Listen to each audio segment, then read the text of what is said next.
Olá, então mais um vídeo, começando um vídeo teórico que vem a partir de questionamentos que eu tenho feito durante as aulas, como por exemplo, quem é esse ser que respira?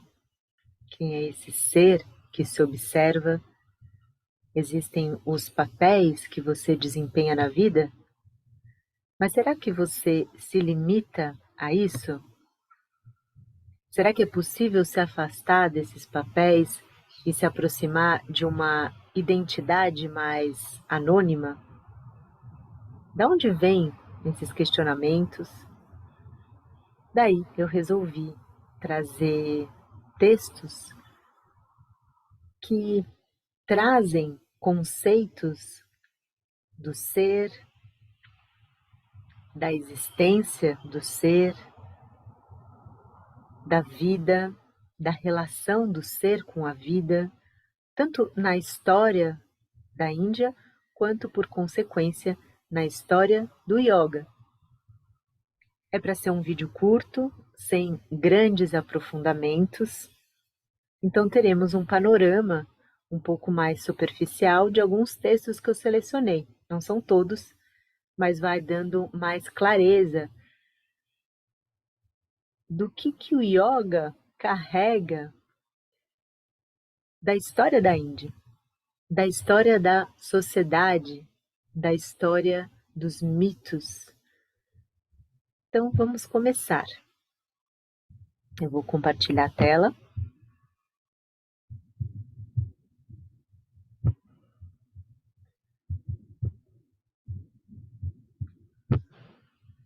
Muito bem, vamos começar. Então, vamos falar sobre o ser Atman, que muitas vezes aparece como Purusha. E a gente vai começar com os Vedas. Veja que há um tempo muito longo aqui. No caso dos Vedas, não quer dizer que eles foram escritos durante todo esse tempo. Na verdade, os Vedas foram sendo transmitidos oralmente, de família para família, de pai para filho, de mestre para discípulo, e eles foram compilando essas transmissões orais durante essa época, chegando no que conhecemos como os Vedas. As Upanishads, diferente dos Vedas, foi sendo escrita ao longo de aproximadamente 800 a.C. a 600 a.C., até chegar a zero, a Cristo. E aí a gente vai passar pelo Sankhya, pelos códigos de leis de Manu, até chegar a Patanjali, até chegar ao Hatha Yoga. Aqui, nesse mesmo período, mais ou menos, aproximadamente, teria o Bhagavad Gita, que eu não coloquei aqui. Até a gente praticar yoga hoje em dia, no que a gente conhece nesse formato de aula, que não existia naquela época. Bom, veja que tem bastante coisa aqui. A gente vai fazer de uma maneira um pouco mais superficial e vamos tendo uma noção um pouco mais geral. Vamos começar pelo período védico, de 1500 a 800 a.C. Os Vedas, eles são um conjunto de 4 textos cosmogônicos e ritualísticos. O que isso quer dizer? São textos mais religiosos, de rituais. Esses são os textos védicos. E eles eram restritos à classe dominante, à casta, no caso, dominante. Eram escritos pelo domínio dos Brahmanes, que é a classe sacerdotal. Os conhecedores da palavra, só eles sabiam escrever. E só eles tinham o contato com os Vedas. O sacerdote, no caso, ele se encontra acima dos deuses, num sistema de politeísmo. Bom, o que eram esses textos? Como eu falei, religiosos, ritualísticos, eram hinos de adoração e pedidos às divindades. Aqui ainda não havia uma preocupação com o além-morte. O que existe depois da morte? Será que há vida após a morte? Isso não era questionado. Eles enfatizavam aqui a prosperidade terrena e longevidade. Então eles queriam, na verdade, espantar a morte. Ficavam pedindo como prolongar a vida. Não há referência explícita e direta ao yoga, apenas os hinos mais tardios fazem referência indireta a ascetas não bramânicos. Então aqui o yoga ainda não tinha aparecido. Mas é importante a gente entender o período védico, porque a partir dele as Upanishadas vão acontecer de uma outra maneira. E de uma maneira diferente, inclusive de uma maneira até com sátiras aos hinos, a esse tipo de questionamento, a esse tipo de pedidos às divindades, inclusive até essa relação sacerdotal com as divindades. Então, a gente chega aqui nesse período upanishádico que, ao invés de ser escrito pelas classes dominantes, transmitido oralmente pela classe dominante, no caso, era praticado pela cultura dominada, que persistiam existir às margens da sociedade dominante. Eles surgem a partir de textos intitulados Aranyaka, textos florestais, que foram produzidos em meios não urbanos. Então era algo à parte da sociedade, uma contracultura. Esses escritos eram num formato de diálogo, de guru para discípulo, uma conversa. E havia aqui já uma democratização ao acesso ao sagrado, diferente do período védico, que era restrito aos brahmanes, aos sacerdotes. Aqui não havia isso. Brahman, o Deus, que não é esse Deus ocidental que a gente conhece hoje em dia, né, que tem esses conceitos ocidentais das nossas religiões brasileiras, o Deus oriental, né, que tem outros conceitos, agora é o além da palavra, substrato último da existência, inalcançável pela razão e pela linguagem. Um sistema monoteísta, que a gente vai entender um pouco mais no próximo slide. E agora aqui começam os questionamentos mais transcendentais. O que existe além da morte? Existe vida além da morte? Começa aqui a aparecer um pouco mais sobre esse ser que não se limita a essa vida. Muito bem. Então eu sinto que as Upanishadas, agora é uma opinião minha, é uma resposta ao período védico. E assim, por consequência. Vamos continuar. Eu escolhi uma Upanishada, especialmente a Katha Upanishada, que é aonde aparece pela primeira vez o yoga escrito na literatura. Não só, também porque na Katha Upanishada traz bastante sobre o ser.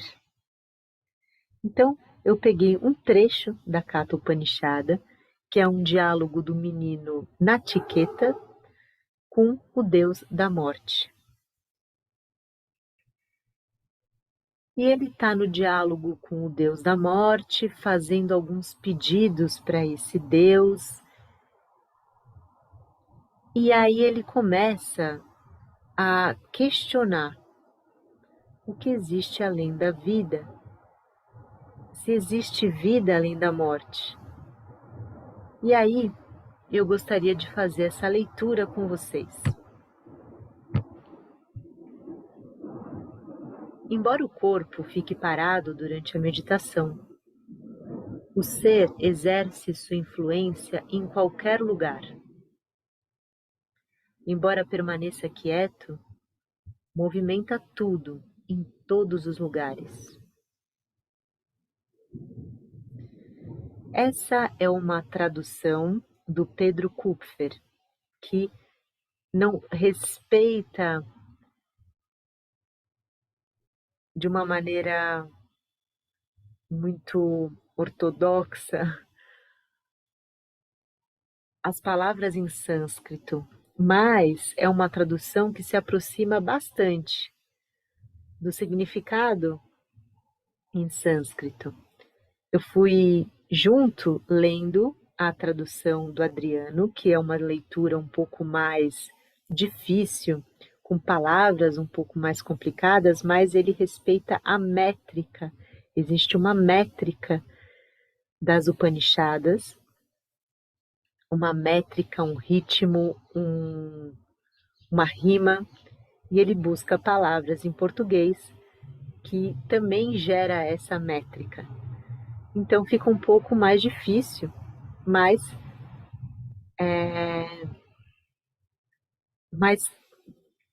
tem algo desses significados aqui nessas traduções do Adriano também.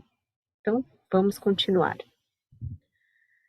Transcende o sofrimento o sábio que percebe o ser, sem forma no mundo das formas, imutável em meio à mudança, onipresente e supremo. O ser não pode conhecer-se através do estudo das escrituras, nem usando o intelecto, nem ouvindo discurso eruditos. O ser pode ser percebido por aqueles que ele mesmo escolhe. Verdadeiramente, é unicamente a eles que o ser se revela. Olha que bonito isso. O ser não pode ser conhecido por aqueles que não tenham desistido do mal, nem por aqueles que dominem seus sentidos, nem por aqueles que não sejam pacíficos, nem por aqueles incapazes de concentrar a própria mente. Então aqui ele já começa a falar um pouco mais essa linguagem que a gente adota nas práticas. Algo imutável, algo que domina os seus sentidos, algo que concentra a própria mente, algo que não tem forma, algo, embora quieto, movimenta tudo em todos os lugares. Retrata um pouco das experiências que a gente vai tendo nas práticas meditativas. Por isso eu trouxe a Katha Upanishada. Depois, quem quiser, eu posso passar esses slides para os alunos, quem quiser pode me pedir também. E posso mandar também partes do livro do Pedro Kupfer, que encontra na internet o PDF da tradução dele. Muito bem, vamos seguindo. Vamos chegando no Sankhya, 600 a.C. Aqui ele fala da constituição do ser imutável. Olha só, de novo aparece esse conceito do ser que não muda, né? Diferente desse ser que a gente conhece, com essa idade, com esse nome, que ao nascer é um bebê, que vai crescendo, que vai adquirindo conhecimentos, que vai se desenvolvendo intelectualmente, que vai mudando de opinião. Diferente desse ser, desse papel que você exerce, ou desses papéis, existe um ser imutável. Bom, ele passa por onde esse ser? Ele traz o conceito de Prakriti, como uma matriz fenomênica, a natureza básica de inteligência pelo qual o universo existe e funciona. Buddhi, intelecto. Ahamkara, senso de individuação, de eu. E manas, a mente. Tudo isso forma Chitta, consciência. Então, esse ser imutável tem a ver com uma consciência que une, que eu não posso simplificar tão assim, porque o Sankhya é muito complexo, mas ele traz esses conceitos de uma maneira bem detalhista, de uma matriz fenomênica, de um fenômeno universal, do intelecto, do senso de individuação, da mente. Muito bem. Código de Leis de Manu. São códigos de leis que aparecem nessa época de 300 a 200 antes de Cristo aproximadamente. E aqui que aparece os yamas e niyamas, que vão ser falados em Patanjali, que vão ser falados, eles não são do Hatha Yoga, tá? Yamas e niyamas é de Patanjali, mas que interfere na forma como a gente pratica hoje em dia, né? Vamos entender. Bom, os códigos de lei de Manu, ele regula a conduta em termos sociais e religiosos, ou seja, tem a sociedade, tem a religião, as religiões da época, e aí ele vai regular a conduta nesses termos. Há versos sobre leis criminais e civis, regulando as relações familiares, tipificando os crimes, até culminar nas respectivas penas. Então, são leis que são baseadas nas características da sociedade e das religiões daquela época. Aqui aparece o conceito de Dharma, né? Uma ordem sagrada, um dever sagrado, algo com um conceito de retidão. É importante a gente entender quais eram as classes sociais, ou, como eles diziam, as castas. Veja, a casta bramânica, que são os sacerdotes, a casta dos governantes e guerreiros, a casta dos comerciantes e produtores, a casta dos serviçais, e faltou mais uma casta aqui, a não casta. Tinha gente que não tinha casta nenhuma.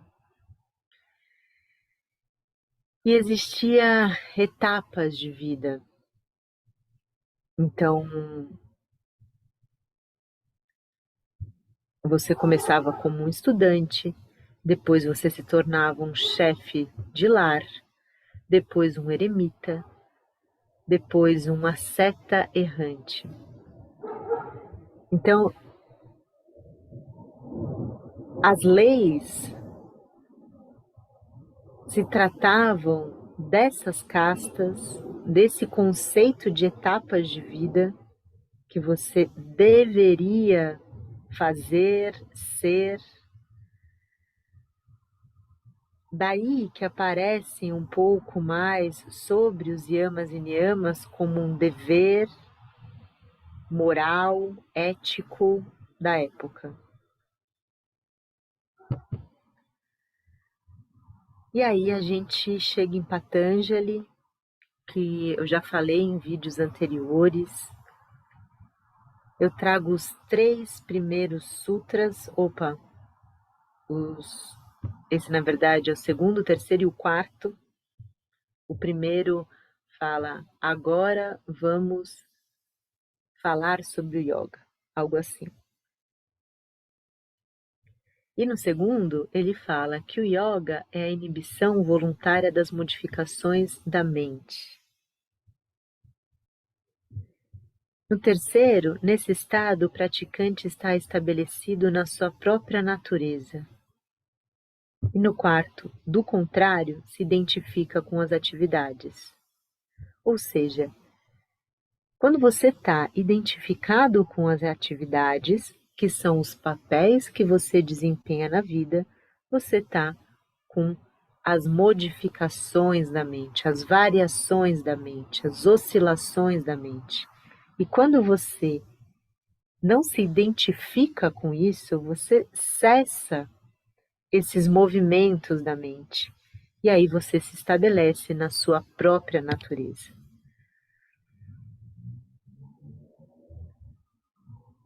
Então é bem parecido, né, com o que a gente vem falando, com a Katha Upanishada, né?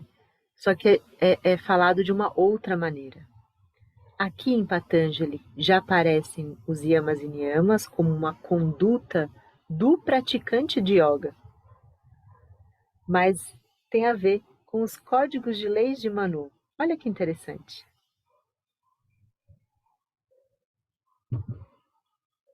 E aí chega o Hatha Yoga de 1000 a 1300 depois de Cristo. Então, olha a diferença. 500 depois de Cristo, depois vem 1000 a 1300 depois de Cristo. E aqui começa a falar sobre uma fisionomia sutil, anatomia sutil. A gente já falou em outros vídeos o conceito de Annamaya Kosha e Pranamaya Kosha, esse corpo material e esse corpo sutil. Então é um caminho no sentido da sutilização das experiências, viabilizadas a partir das técnicas do yoga. Trabalha com o corpo físico e respiração, sem envolver-se com o mundo externo de objetos, eventos e acontecimentos. Aqui, de novo, se trata desses papéis, dessa vida que a gente leva, né? Que acontece lá fora. Esse envolvimento com um sentido de sutilização é quando você, se envolve, se afasta desses papéis.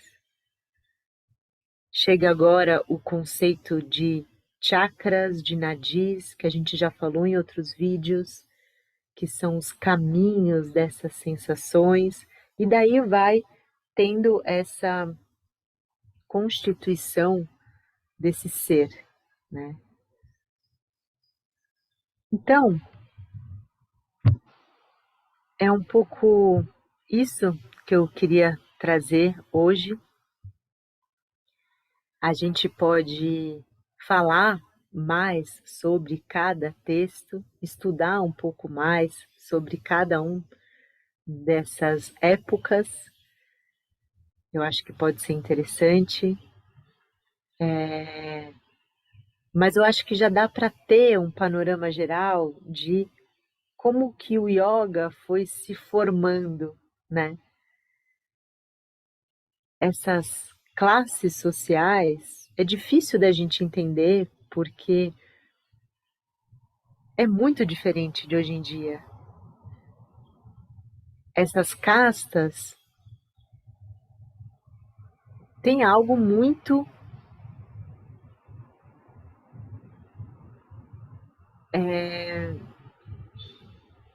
tem algo muito de discriminação social. Então, o yoga que era praticado era algo à margem da sociedade. O yoga era algo contracultural, mas ao mesmo tempo, as Upanishadas, que era algo contracultural, também foi feita, escrita por aqueles que dominavam a palavra, ou seja, talvez tenha sido escrito por um Brahmane que começou a se simpatizar por essas práticas que estavam sendo feitas à margem da sociedade. Então as coisas começam a se misturar aí. As próprias leis de Manu começam a aparecer em Patanjali. Então também algo dessa discriminação começa a ser introjetado no yoga, né? Então, é importante a gente ver tudo isso porque a gente fala muito sobre dogmas, sobre crenças, e quando a gente está falando sobre o ser, a gente está querendo falar de alguém que não está carregando algo dessa sociedade, algo desses papéis, não está carregando esses tipos de pensamento, de oscilações mentais, de movimentos mentais.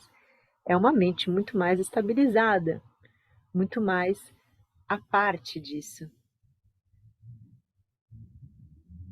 Então, fica aqui uma reflexão, né, sobre o que temos feito, sobre a história do yoga, sobre a história do yoga moderno, que pode ser um vídeo que a gente pode fazer mais para frente, do que temos feito aqui, do que a gente faz é autêntico e o que é ser autêntico, né? Enfim, então, deixando um pouco essa reflexão para nós. Muito obrigada por quem acompanhou até agora e seguimos para o próximo ciclo com novas técnicas, novas práticas, novas abordagens. Obrigada pela oportunidade e até mais.